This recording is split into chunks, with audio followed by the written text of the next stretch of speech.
سلام تخطاتلتي زود ميدا نلومون تقراينا معقل زقبارة سفح زبالة نتانا زحاسة مدب إذن لهم قريبنا لنا نكتكتغتلو بأخبروت نعدم زود ميدا حدش تزغونهم سابسكرايب لايك شير كتقبرو مالقتنا نحلب زو صحف كابلي لاي تي في رخيبنا يو تقراي مسغل التزيج أفاجف حيلتات تحشكرا كم نايفاس يقابقي كتحرد اتهدد زل عدي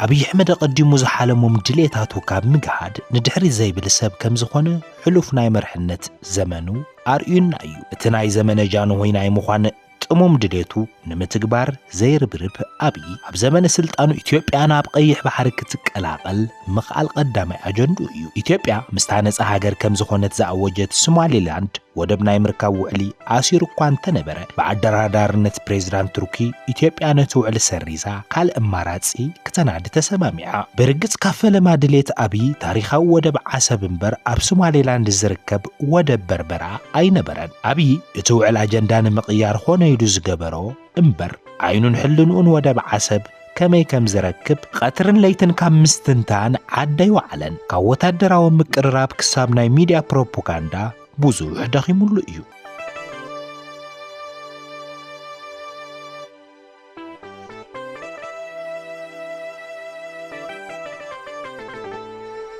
እቲ ኤርትራ ዝበሃል ሃገራውነት ዝመስረተን ኣብ ፖለቲካታ ዝፈጠረ ዓዲ ዓብይ ጽልዋ ዘለዎ ኢሳያስ እውን እንተኾነ ኣብቲ ምስ ኣብይ ዝነበሮ ናይ ሕጽኖት ግዜ ንኣብይ ዕሪ ከጽንዖ ግዜ ወሲድሉ ኣይነበረን እሞ ኣብይ ሓደ መዓልቲ ወደብ ዓሰብ ከመልስ ምስ ኤርትራ ዘይተርፍ ኩናት ከም ዘካይድ ኣይሰሓቶን ኣብይ ኣብተን ብመንግስቲ ኢትዮጵያ ዝመኣዘና ማዕኸናት ዜና ኣቢሉ መዓልታዊ ኣድላይነት مركب أفدق بحرن حلوف تاريخ ودب عسبن بوزو حسابيخو بريزيدنت إثيوبيا نبر مولاتو تشمه أبيلو دمان نتونس قديمو كجمرو زحاسبو كينات من صاف زخونون اتو كينات مستجمرة دما عقديمو كوفليت أني رأيه إساياس يتناخيو ناوغ اتيو نمبر دليت سلامينا زبلك عالزلو ارتيكل معخن زين الجزيرة زرقحو دحرت ارتيكل ون سراويتو نصواراتون بمنقد عفار بيلو نابدوبات إيتو إرتران أوعزون مدلاواتو زازيمون انكالو إساياس بتقرأي قدموه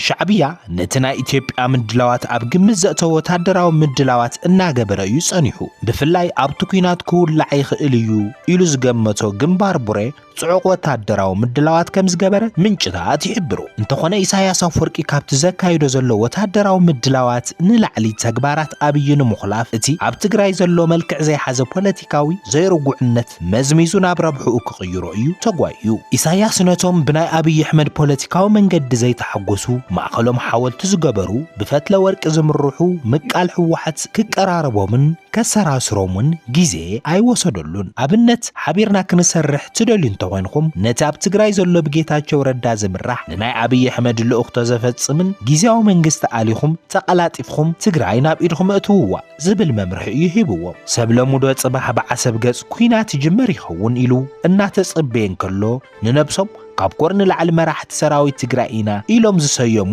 ብዙሕ ናይ ፖለቲካ ፍልጦ ዘይብሎም ነባራት ተጋደልቲ ሕወሓት ነቲ ናይ ጌታቸው ረዳ ጊዜያዊ መንግስቲ በኃይለ ፍሪሶም ፕሬዝዳንት ጌታቸው ረዳ ናብ አዲስ አበባ ሃዲሙ ክኸይድ ገይሮም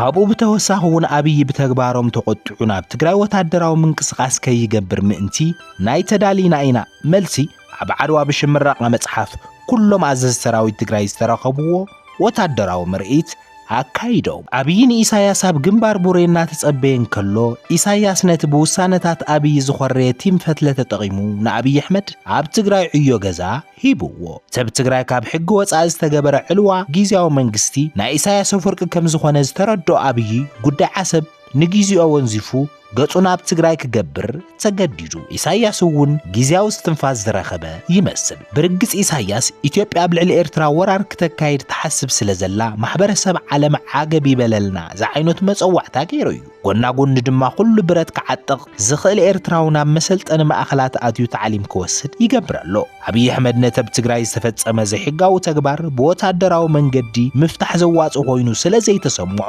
ምስቶም ዕልዋ መንግስቲ ዝፈጸሙ ቲም ፈትለ ክደራደር እዩ መሪጹ ቲም ፈትለ ንጀነራል ታደሰ ወረደ ፕሬዝዳንት ግበረልና ዝብል ዘቕረብዎ ሕቶ ከጽድቆሎም ክሓቱን ከለው አብይ ቅድመ ዋርሕ ዝተሓሰሞ ሕቶ ዕረና ጣዕሞ ክቕበል ተገዲዱ እዩ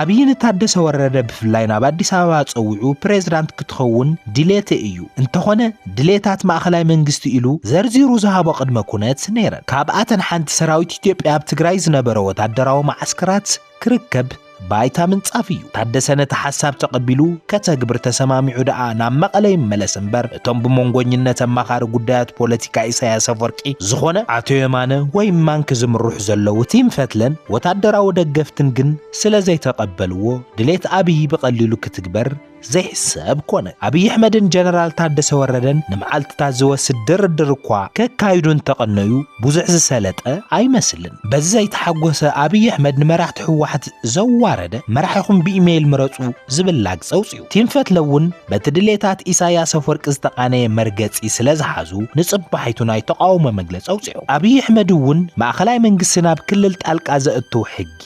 አጽዲቆሎ እዚ ብቐንዱ ናብ ትግራይ ንምእታው ዘኽእል ሕጊ ከም ዝኸውን ይግመት ጎና ጎን ብቲም ፈትለን ወታደራዊ ደገፍታን ምኽንያት ካብ ትግራይ ዝሃደሙ መራሕቲ ናይቲ ዝተዓለወ ጊዜያዊ መንግስቲ ድማ ሓራ መሬት ኢሎም ኣብ ዝጽውዕዎ ስፍራታት ሓይሎም የተኣኻኽቡ ከም ዘለው ይፍለጥ ካብዚ ተበጊስኻ አብይ ፍርቂ ትግራይ ሒዙ ትግራይ በሓይሊ ንምቁጽጻር ወታደራዊ ሓይልታቱ ከንቀሳቕስ ይኽእል እዩ በቲ ኻሊእ ገጽ ድማ ኢሳያስ አፈወርቂ ተኣማሚኖም ኣብ መቐለ ዝፍክሩ ዘለው ቲም ፈትለ ሰራዊት አብይ አሕመድ ንምግታዕ ሓይሎም ከንቀሳቕሱ እዮም በዚ መሰረት ኣብ ደባት ኢትዮ ኤርትራ ግንባራት ቡሬ ክካይድ ተሓሲቡ ዝነበረ ኩናት አብይን ኢሳያስን ብሰንኪ ስልጣን እምበር ብሔራዊ ረብሓ ትግራይ ዘይግድሶም ቲም ፈትለን ንገዛ ርእሶም መራሕቲ ኮረን ልዕሊኡን ኢሎም ዝሰየሙ ቁንጣር ፖለቲካዊ ፍልጦ ዘይብሎም ኣዘዝቲ ሰራዊት ትግራይ ማእኸል ዓውደ ኩናት ክትኸውን ተፈሪድዋ ኣሎ ኢሳያስ ንትግራይ ናብቲ ኩናት ተጎቲታ ክትኣቱ ብምግባር መንእሰይ ትግራይ መዝሐሊ ጥይት ክኾኑ ዝሓሰቦ መደብ ልክዕ ሰሚሩሉ ይመስል እቲ ካብ ቀደም ጥንቲ ጀሚሩ ኣብ ትግራይ ዝሕሽከሮ ሓይሊ ሲኢኑ ዘይፈልጥ ኢሳያስ ለምውን ሳላቶም ብናይ መንነት ቁሉላው ዝሳቀዩ መራሕቲ ሕወሓት ምስኪን ህዝቢ ትግራይ ምስቲ ብዘይ ምሕረት ዝጨፍጨፎ ሰራዊት ኤርትራ ተሰሊፉ ስልጣን ኢሳያስ ከደላልል ከም ገንሸል በጊዕ ተዳልዩ መልአኮ ሞት ወሪርዎ ይርከብ ሰላም ንትግራይና ዝስፍሕ ዝበለ ትንታነ ካብ ሊላይ ቲቪ ወሲድናዮ ንዘውዲ ሚድያ ሓደሽ ዝኾንኩም ሳብስክራይብ ላይክ ሼር ይግበሩ